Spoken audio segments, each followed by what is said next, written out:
नमस्कार, स्वागत है आप सभी का स्वास्थ्य चेतना में। मैं हूं नंदिनी लाक्षाकार और मेरे साथ हैं भारत सरकार आयुष मंत्रालय के बोर्ड मेंबर डॉक्टर रविंद्र पोरपाल जी। डॉक्टर साहब नमस्कार, बहुत बहुत स्वागत है आपका।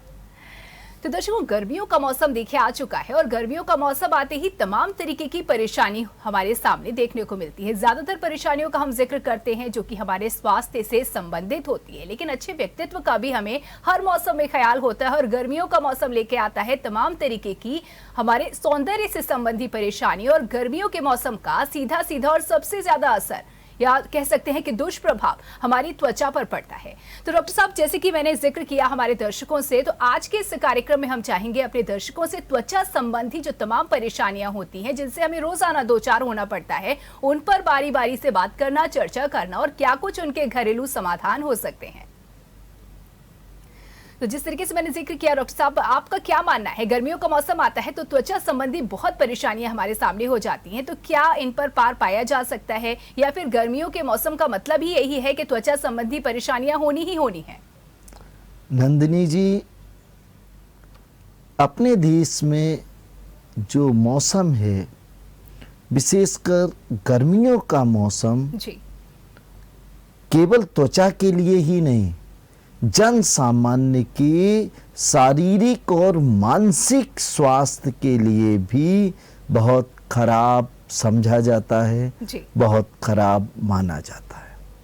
अगर हम कुछ सावधानियां रखें, अगर हम कुछ निश्चित चीज़ों का जीवन में पालन करें, विशेषकर गर्मियों के मौसम में, तो हमारी शारीरिक और मानसिक आरोग्यता बरकरार रह सकती है। साथ ही साथ हमारा सौंदर्य, हमारी स्किन और ग्लो करेगी और अच्छी होगी। गर्मी के कारण लू की लपेटों में और तेज धूप में त्वचा को नुकसान नहीं पहुंचेगा, नहीं पहुंचेगा। यानी कि सिचुएशन कोई भी हो, कितनी भी लू चल रही हो, कितनी भी तेज क्यों ना सूर्य की किरणें हमारी त्वचा तक पहुंचे, नुकसान नहीं होने वाला है। देखिए, त्वचा का आपने जिक्र किया और त्वचा से संबंधित जो परेशानियां होती हैं, ना सिर्फ हमारी जो महिलाएं हैं उनको परेशान करती है, बल्कि यकीन मानिए पुरुष भी बराबर परेशान होते हैं और उन्हें भी ख्याल होता है कि हमारी जो त्वचा है वो निखरी रहे, जैसी हमें ईश्वर ने दी है कम से कम वैसी तो रहे, कम से कम खराब ना हो और निखर जाए भले ही। गर्मियां आते ही सबसे पहली परेशानी हमें देखने को मिलती है त्वचा का कालापन, सनबर्न होना, इस तरीके की तमाम परेशानियां होती हैं। तो सनबर्न को आप कैसे देखते हैं डॉक्टर साहब, और तमाम प्रोडक्ट मार्केट में अवेलेबल हैं, सनस्क्रीन लोशन हो गया, ये कितने कारगर हैं या इस तरीके के तमाम ऐसे प्रोडक्ट, कितना इन पे भरोसा किया जाए? नंदिनी जी, अगर तेज धूप में, दोपहर की धूप में, लू में अगर हम घर से बाहर निकलेंगे तो कोमल त्वचा को निश्चित रूप से नुकसान पहुंचता है। लेकिन आज के युग में छोटी छोटी लड़कियों से लेके महिलाएं, पुरुष सभी घर में नहीं बैठ सकते। सभी को कोई ना कोई कार्य से दोपहर में, शाम कभी भी निकलना होता है, बाजार जाना होता है, बैंक के काम है और विभिन्न प्रकार के काम होते हैं, निकलना ही होता है। और कुछ लोगों का तो जॉब होता है, ऐसा जॉब होता है कि पूरी दोपहर सड़क पे बीतती है। बिल्कुल बिल्कुल। और उन्हें बड़ा चिंता रहती है कि उनका कहीं सौंदर्य बिगड़ ना जाए, जी, सौंदर्य पर कोई बुरा प्रभाव ना हो। मैं एक ऐसा उपाय बताना चाहता हूं नंदिनी जी, जिसका पालन करने से सूर्य की जो अल्ट्रावायलेट रेज हैं, यूवी रेज हैं, जो स्किन को बहुत नुकसान पहुंचाती हैं, त्वचा के गिलों को ख़त्म करती हैं, यहाँ तक कि हमारी झाइयों के लिए भी वो रिस्पॉन्सिबल मानी जाती हैं। जी। साथ ही त्वचा की जो कोशिकाएं होती हैं, उन्हें पर्याप्त मात्रा में अगर न्यूट्रिशन, पर्याप्त मात्रा में जल ना मिले, तब भी स्थिति काफ़ी खराब होती है। त्वचा पर झुर्रियों के साथ साथ त्वचा ढीली होकर लटक जाती है और युवा अवस्था में भी त्वचा ऐसी दिखती है जैसे युवा की उम्र से 20 साल बाद की उम्र की जी। त्वचा होनी चाहिए। वक्त से पहले ही बूढ़ा कर देती है। तो मैं एक ऐसा उपाय उन लोगों के लिए जिनको धूप में बहुत काम करना पड़ता है, धूप में जाना पड़ता है, धूप में निकलना पड़ता है, उनकी वर्किंग ऐसी है कि धूप में निकलना ही होगा। ऐसे लोग सुबह घर से निकलने से पहले दही का पानी, दही को जमा दीजिए, उसको छन्नी से छान लीजिए। जी। नंदिनी जी, दही का जो पानी होता है, इस पानी में 2 चम्मच हनी मिलाइए और 3-4 छोटी इलायची। अब ये महाऔषधि तैयार है। जी। घर से निकलने से पहले 3-4 गिलास पानी पी लीजिए, फिर अपने कपड़े डालिए, तैयार होइए, निकलने की तैयारी करिए। यानी कि निकलने से थोड़ा पहले हमें इसको बस पीना है। बस जी। निकलते समय जब हम बिल्कुल बिल्कुल आखिरी मोमेंट है, उस समय लगभग 100 ml इस पानी को पी लेते हैं। ये पानी हीट स्ट्रोक तो रोकता ही है। त्वचा की जो कोमल कोशिकाएं होती हैं, विशेषकर गाल की कोमल कोशिकाएं, कोमल सेल्स, उनके अंदर एक्सोऑस्मोसिस नहीं होने देता, उन सेल्स से पानी को बाहर नहीं निकलने देता, और वो सेल्स में जब पर्याप्त मात्रा में जल रहता है, पर्याप्त मात्रा में पानी रहता है, तो वो धूप की गर्मी, लपट सबको सह लेती हैं वो सेल्स। लेकिन जहाँ पानी की कमी होती है, जहाँ सेल्स को पर्याप्त मात्रा में जल नहीं मिल पाता है, फिर सेल वॉल सिकुड़ने लगती है, और इसके सिकुड़ते ही हमारे सौंदर्य पर बुरा प्रभाव शुरू हो जाता है। जी। इसके साथ ही एक दूसरा सलाह दूंगा मैं कि आप हर 45 मिनट के अंतराल पर 1 गिलास पानी पीते रहें। जी। पेठा, नंदिनी जी सभी जानते हैं, पेठा गर्मियों में खूब खाया जाता है। पेठा या गुलकंद आप दिन में 2-3 बार एक पेठे का टुकड़ा, पहले खूब पानी पी लीजिए, फिर पेठे का टुकड़ा खाइए। देखिए 2 चीजें हैं नंदिनी जी, यहाँ पेठा खा के पानी पी लेना। बिल्कुल, कल्चर में यही है कि हम किसी को ऑफर करते हम हैं, पानी पहले मीठा। पूरी तरह पी के फिर पेठा खा लें, फिर आप देखेंगे ये पानी काफी जल्दी शरीर के अंदर एब्जॉर्ब होता है, और एक एक सेल तक पूरी भरपूर मात्रा में पानी पहुंचने लगता है। जी। दिन में अगर 2-3 बार, विशेषकर उस स्थिति में जब आपको धूप में निकलना ही है, लू के थपेड़े सहना ही है, और सौंदर्य को बरकरार रखना है, तो फिर गुलकंद या पेठा या दोनों चीजें, एक बार गुलकंद, एक बार पेठा, दिन में 2-3 बार, 4 बार खा ले। थोड़ा थोड़ा खाएं, 20-20 ग्राम पर्याप्त है, और भरपूर मात्रा में पानी पीते रहें। आपकी त्वचा को कोई नुकसान नहीं पहुंचेगा। और अगर गुलकंद और पेठे का इस्तेमाल करना शुरू कर दिया, पेठा एसिडिटी रोकता है और गुलकंद गालों को लाल कर देता है, आपकी त्वचा का सौंदर्य पहले से भी अच्छा हो जाएगा। उस स्थिति में जब प्रचंड गर्मी में अच्छे अच्छे लोगों का सौंदर्य खराब हो जाता है। बिल्कुल, देखिए त्वचा ना सिर्फ नुकसान होने से बचेगा बल्कि पहले से भी ज्यादा निखर जाएगी, और उपाय भी बड़ा मीठा सा है। गुलकंद और पेठे का आपने जिक्र किया। डॉक्टर साहब देखिए, मीठा तो हर एक को पसंद होता है, लेकिन हमारे जो कुछ ऐसे लोग भी हैं जो डायबिटिक हैं, जो डायबिटीज के पेशेंट हैं, वो क्या कर सकते हैं, क्योंकि वो मीठे के नाम से ही डर जाते हैं। वो गुलकंद के स्थान पर गुलाब के फूल की पंखुड़ियों को चबा लें। गुलाब के फूल की पंखुड़ियाँ थोड़ा सा सौंफ के साथ मुंह में रख के धीरे धीरे उसका अर्क चूसते रहें, और फिर आखिरी में 1 गिलास पानी पी लें। जी। पेठा ऐसे लोगों को नहीं लेना चाहिए, और अगर पेठा लेना आवश्यक ही हो और कोई विकल्प ना मिले, तो पेठे को छोटे छोटे टुकड़े काट के थोड़ी देर पानी में डाल दीजिए, उस पानी को निकाल के चींटियों को डाल दीजिए और पेठा को खा लीजिए। जी। चीनी का अधिकांश 80% हिस्सा पानी में घुल के निकल जाएगा। 20% जो बचा है वो पेठे के सद्गुणों के आगे उस थोड़ी सी खराब चीज चीनी के कारण उसके गुणों में कमी नहीं आती। जी, तो ये जो तरीका है, ये डायबिटिक जो पेशेंट हैं वो भी पेठे का इस तरीके से इस्तेमाल कर सकते हैं। जो गुडनेस है पेठे की वो मिलेगी और नुकसान भी नहीं पहुंचेगा। गर्मियों के मौसम में एक चुनौती होती है त्वचा को हाइड्रेट रखना। देखिए पसीना लगातार बहता है, गर्मी बहुत होती है, पानी हम लाख कोशिश करें पर उतना नहीं पी पाते हैं। तो इसे आप कितनी बड़ी चुनौती समझते हैं? और एक बहुत ज़रूरी बात मैं इसके साथ करना चाहूँगी कि लोग हाइड्रेट रहने के लिए, क्योंकि पानी कम पी पाते हैं, तो कोल्ड ड्रिंक का बहुत इस्तेमाल करते हैं। घर पे नींबू पानी बना लिया या रूह अफ़ज़ा बना लिया, बहुत सारी इस तरीके की चीज़ें हैं। तो ऐसे में शक्कर का इस्तेमाल बहुत ज़्यादा हो जाता है। तो बैलेंस कैसे किया जाए, हाइड्रेट भी रहना है और शक्कर भी कम जाए? नंदिनी जी, चीनी श्वेत विष है। ये चाहे गर्मी हो चाहे सर्दी हो, हर मौसम में विष तो विष ही रहेगा। ये शरीर को किसी न किसी रूप में नुकसान पहुंचाता ही।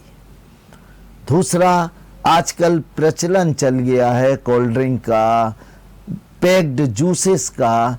ये चीज़ें फायदे के नाम पर हमारी सेहत के लिए धोखा है, सेहत के लिए हानिकारक हैं। जो जूसेस मार्केट में आते हैं, अगर उनके पैक को पढ़ेंगे तो पाएंगे लिखा होगा कि पल्प कंसंट्रेट 12%, बताइए 80% पानी, 50 ग्राम चीनी। अरे चीनी आर्टिफिशियल कलर, फ्लेवर, और इसके साथ साथ जो पेस्टिसाइड्स होते हैं बड़ी मात्रा में। अरे ऐसे ऐसे जूस का क्या फायदा? एक अमरूद के जूस में 1 कप चीनी डाल के चाशनी जैसा बना दिया, प्रिजर्वेटिव कलर डाले, एसेंस डाले, पैक करके आपको बेच दी। हम जूस का लाभ लेने के लिए, जूस का फायदा लेने के लिए अपनी मेहनत की कमाई को खर्च करते हैं, लेकिन एक बार भी उस डिब्बे को पढ़ के नहीं देखते कि उसमें क्या लिखा। इसलिए मेरा आप सबसे निवेदन है, नेचुरल चीज़ें, आप गन्ने का रस पीजिए, आप फ्रेश फ्रूट जूस पीजिए, आप शिकंजी पीजिए, आप धनिया का शरबत पीजिए, पुदीने का शरबत पीजिए, आप खस का शरबत पीजिए, आप छाछ, मट्ठा, दही पीजिए, आप मिल्क शेक लीजिए। आपके पास सैकड़ों विकल्प हैं, सैकड़ों बेहतर विकल्प हैं, और मैं तो कहता हूं स्वास्थ्य वर्धक विकल्प हैं। उनका प्रयोग करिए, हानिकारक विकल्पों से दूरी बनाइए। बिल्कुल। वही बात अगर पानी की जाए डॉक्टर साहब, देखिए कितने भी ड्रिंक्स हम सोच लें, हेल्थ को ध्यान में रखते हुए उन्हें प्रिपेयर कर लें, लेकिन पानी का काम पानी ही करता है। तो ऐसे में पानी की क्या कुछ ज़रूरतें हैं, किस तरीके से और कितना पानी लेना ज़रूरी है गर्मी के मौसम में? गर्मी के मौसम में पसीना निकलता है। पसीने से बड़ी मात्रा में विष तत्वों को शरीर के अंदर के अंगों में एकत्रित, खराब तत्व तो निकलते ही हैं, लेकिन इसके साथ साथ काफ़ी मात्रा में पानी भी निकल जाता है, और इस पानी की पूर्ति हमें यथा समय करते रहना चाहिए। अगर हम धूप में ज़्यादा देर चल रहे हैं, जा रहे हैं, धूप में काम कर रहे हैं, तो धूप में जाने से पहले हमें 2-3 गिलास पानी पी लेना चाहिए। ये बात ध्यान में रखिए कि धूप में काम करने के दौरान हमें चिल्ड वाटर नहीं पीना है, हमें सामान्य टेम्परेचर का पानी पीना है। हैंडपाइप का पानी शीतल भी समझ में आएगा और हितकारी भी है, उसको सेवन करें। जी, तो कुछ बातों का ध्यान रख के हम अपने शरीर में सब चीज़ों को बैलेंस रख सकते हैं और इसका नतीजा बेहतर तरीके से हमारी त्वचा को ख्याल रखते हुए निखरते हुए हम देख सकते हैं। अगर बात की जाए गर्मियों के मौसम में तमाम ऐसी परेशानियां हैं जो हमारे सामने चुनौती बनकर देखी जाती हैं। गर्मियों के मौसम में हम अक्सर देखते हैं कि गर्दन में कालापन महसूस होता है। गर्दन ही नहीं, घुटने और कोहनी पर भी ये कालापन हम देखते हैं। इस कालेपन को दूर करने के लिए क्या कोई नुस्खा, क्योंकि हमारे जो दर्शक हैं उन्हें नुस्खों का बड़ा इंतजार होता है। नंदिनी जी, बहुत धन्यवाद, बहुत सुंदर चीज पूछी। गर्दन में कालापन स्त्री हो या पुरुष, जी, सब में बहुत होता है, बराबर होता है। लेकिन लड़कियों को, स्त्रियों को शारीरिक प्रदर्शन का शौक होता है, तो उन्हें जरा भी गर्दन अगर किसी को दिखाई दे रही है काली, तो उन्हें बहुत खराब लगता है। वो सतर्क होते हैं और उस समस्या को दूर करना चाहते हैं। जी, शरीर के किसी भी अंग में, गर्दन में, कोहनियों पर, कह घुटनों सकते हैं कि पर। जो महिलाएं होती हैं वो अपनी सुंदरता को लेकर के सतर्क ज्यादा होती हैं। नंदिनी जी, अगर हम थोड़ा सा आपकी बात को और स्पष्ट कर दें, जी जी, कि स्त्री तत्व में, प्रकृति में, स्त्री तत्व में सौंदर्य को प्रदर्शन करने की होड़ होती। जी, आप देखिएगा, गुलाब का एक पौधा है, गुलाब का फूल निकला, पत्तियों को किनारे करके दूर से दिखाई देता है फूल निकला है। जी, सौंदर्य प्रदर्शन का विषय है सदियों से, प्रकृति का ये नियम है। तो स्त्रियों के लिए सौंदर्य बहुत महत्वपूर्ण होता है। ऐसा भी नहीं है कि स्त्रियां सौंदर्य के पीछे पागल हो जाती हैं, लेकिन उनके लिए मान्यता पुरुषों है की, और तुलनात्मक रूप से कहा जाता है। हाँ, बिल्कुल। पुरुषों की तुलना में ज्यादा उनका रुझान होता है। तो यानी समस्या उनके लिए भी बड़ी है, उनके लिए ज्यादा बड़ी समस्या है। तो उपाय क्या बताएंगे? बहुत सरल उपाय नंदिनी, बहुत उपयोगी उपाय। आप नीम की पत्तियों को पीस लीजिए। नीम की पत्तियों को पीसकर मुल्तानी मिट्टी का पाउडर मिलाकर आटे से आटा जैसे गूंथते हैं, उसे थोड़ा सा ढीला आटा जैसे गूंथते हैं, ऐसा पेस्ट बनाइए और इसको ऐसे स्थानों पर, जैसे गर्दन में कालापन है, अच्छी तरह इसको रगड़ रगड़ के उपटन करिए। ये उपटन 15-20 मिनट तक करिए। आप एक चीज देखेंगे, आप गर्दन को पहले 3-4 बार साबुन से धो लेना, 3-4 बार हाथ को साबुन से धो लेना, ताकि आपके मन में ये भाव ना रहे कि मैल निकल रहा है। और फिर आप इस उपटन को जब लगाएंगे, ऐसे ऐसे करेंगे तो बढ़ता निकलेंगे उसके, और जब ये निकल के नीचे गिरेंगे तो काला बदबूदार हो जाएगा, उसको हाथ से छूने की इच्छा नहीं होगी। जी। आपने तो साबुन से धो लिया था, हाथ भी धो लिए थे, सब साफ कर लिए थे, लेकिन एक बार इस प्रयोग को करेंगे तो सेल्स से ये धीरे धीरे इन टॉक्सिन्स को, इन विष तत्वों को निकाल के बाहर कर देता है और इन सेल्स को पूरी तरह स्वच्छ बना देता है, जिससे ये कालापन हमेशा के लिए ठीक हो जाता है।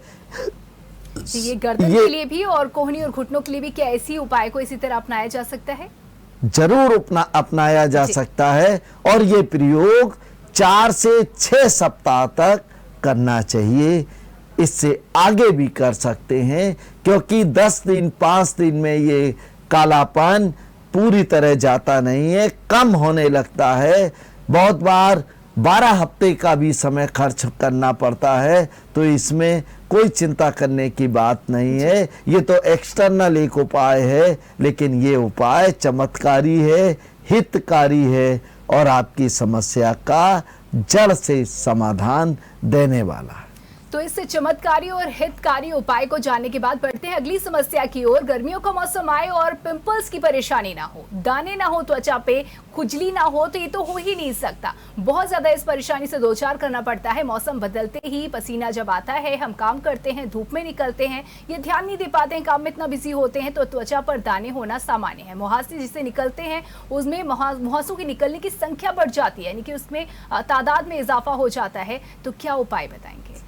नंदिनी जी, मुहासे अगर पेट की गर्मी के कारण, एसिडिटी के कारण पैदा हो रहे हैं, तो आप 1 चम्मच जीरा सुबह खाली पेट चबा चबा कर खाइए, ऊपर से कम 2 गिलास पानी पी लें।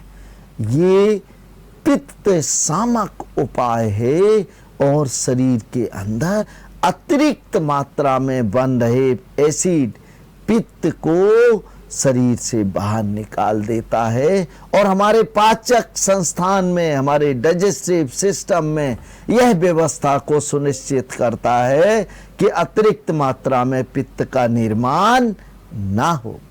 जी। एक और उपाय, एक सरल उपाय, आप कहीं से जमीन से 3-4 फीट गहरी खुदी हुई ताजी मिट्टी ले आइए। इस मिट्टी को आटे की तरह गूंथ लीजिए। इसमें कुछ नहीं मिलाना है, केवल मिट्टी, और मिट्टी का एक मोटा सा पार्ट लेके उसको मुहासे के ऊपर रख के दबा दें, मुहासा उससे दब जाए।